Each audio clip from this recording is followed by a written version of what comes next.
What's a woman going to do but throw away her brand? Her feet feeling funny as she lies beneath the bed. She reminisces of the pungent Adriatic Sea. And then she falls and counts her cans and twitches like a flea.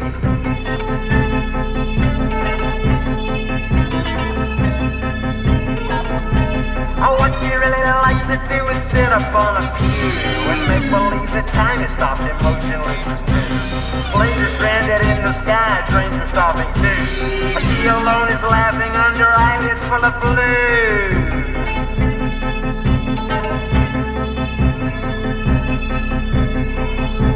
She hurries, scurries, worries, but the wicked will receive the candy from a handsome man and coffee from a thief. She gazes at an hourglass and asks it if it cares. And then she wonders if the lizard likes his lettuce rare.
Felix.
Down, down, down.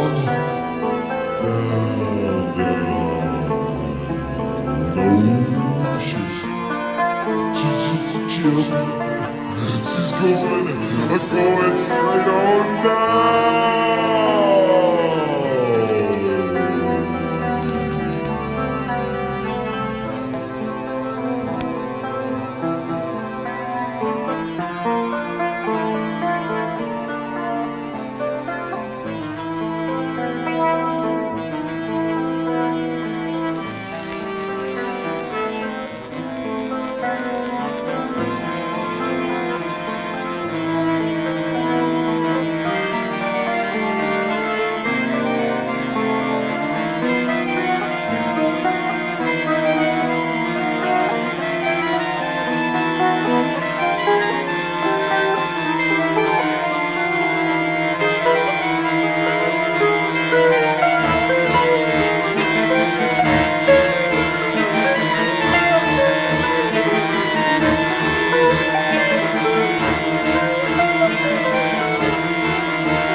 Kawliga. Hal Halverstad, directeur van platenmaatschappij Warner Brothers, kreeg een brief. De afzenders van die brief hoopten dat Halverstad, die ook Captain Beefheart had getekend, interesse had in hun muziek. Warner reageerde wat traag, want pas na 15 jaar zou de eerste LP op dat label uitkomen. George en James. En het was tegelijkertijd ook de laatste. Maar Halverstad moest dan ook wel eerst horen waar het om ging. Omdat de brief geen afzender bevatte, stuurde Hal een brief terug, waarin hij om een tape vroeg en adresseerde die aan de bewoners. The Residents. Warner weigerde en daarom brachten de Residents zelf hun eerste dubbelsingle Santa Dog uit rond Kerstmis 1972 op Ralph Records. Santa Dog. In 1974 volgde de eerste LP Meet the Residents met de legendarische hoes waarop de hoofden van de Beatles zijn vervangen door kreeftenkoppen. De Beatles waarover straks meer. Ruim 20 LP's verder zijn we nu, platen met plastische titels als The Third Reich and Roll, Fingerprints, Eskimo en The Mole Show. Popklassiekers worden op de korrel genomen, hele culturen verzonnen en soundtracks voor bij de bizarre eigen video's gemaakt. Met de commercial album uit 1980, 40 geluidsfragmenten van een minuut, als commentaar op het manipuleren met muziek in radio- en tv-commercials, presteren de Residents het zelfs de cirkel rond te krijgen, door na veel geheen en weer voor elkaar te krijgen dat een grote radiozender, tegen betaling uiteraard, in de reclamezendtijd de fragmenten uitzendt. De kritiek op het onderwerp is zelf onderwerp geworden en natuurlijk ook gewoon commercial. En de Residents glimlachten. 2,5 jaar geleden kwam de eerste plaat in de American Composers Series uit. George en James met bewerkt werk van George Gershwin en James Brown, waarmee de Residents hun bewondering voor deze componisten niet onder stoelen of banken wilden steken. 18 platen moeten er nog verschijnen in deze serie, waarin ook de al genoemde Stars en Hank Forever thuis hoort. Maar ook dat kan weer een verhaaltje zijn. We wachten af, maar feit blijft dat de Residents zich op het ogenblik vooral met het werk van andere illustere landgenoten onledig houden. Op weg naar de kleedkamer liepen we manager van de groep Hardy Fox en grafisch ontwerper van de hoezen en ander moois Homer Flynn tegen het lijf. Erdoor mochten we niet, maar ze wilden wel een paar vragen beantwoorden.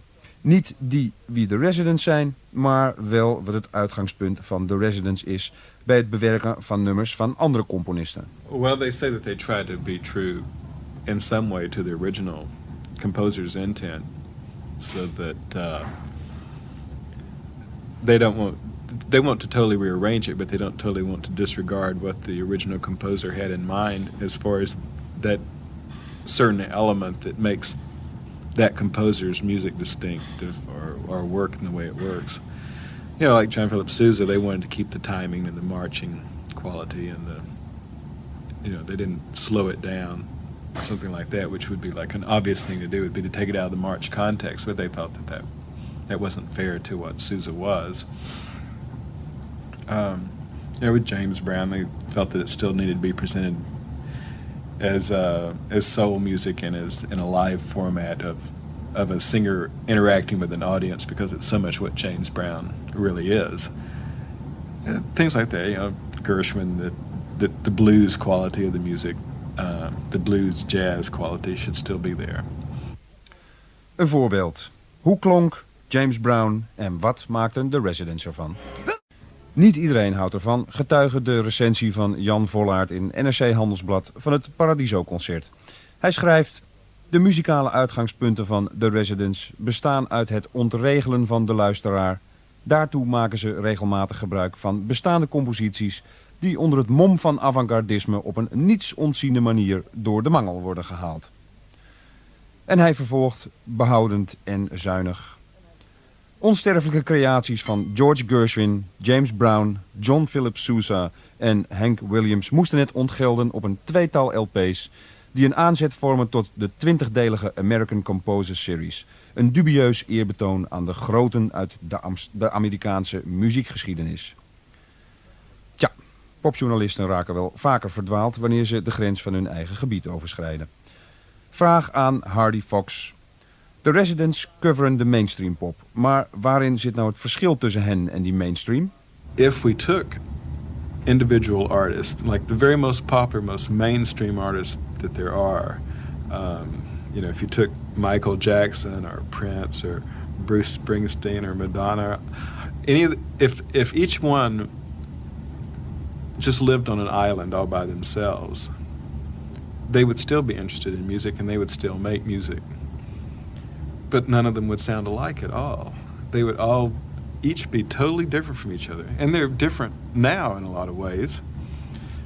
But they're still lining up somewhat culturally with the music. And I think that the Residents are very much that way. The Residents are actually more distinctive than the mainstream.